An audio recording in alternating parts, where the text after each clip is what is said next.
The second thing that we really need to do if we're going to up our connection quotient is we need to lead with warmth. All the research is coming out now talking about the fact that it's wonderful to influence and impact others. It requires that they trust us, right? That's common sense. But what happens too often when we meet someone new is we lead with our competence. We showcase our strengths instead of taking that moment to build the warmth. So a lot of us, when we show up, right, we play to our strengths and our skills, and we talk about how wonderful we are. I mean, not in a braggy way, but just in a communicative way, letting people know what you do. I get it.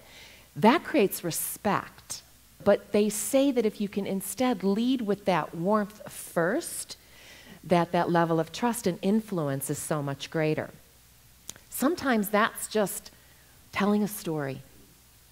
I had the privilege of speaking in Jamaica not long ago for a bunch of sales teams that had won at the highest level. It was an incentive trip. The CEO got up, and this company had a banner year. Banner year. People are on their phones, nobody's listening, and he started out and he said, you know, we've had an incredible year. People still aren't paying attention. And he said, but I need to tell all of you what's been keeping me up at night. All of a sudden, boom, the cell phones went down. People leaned in.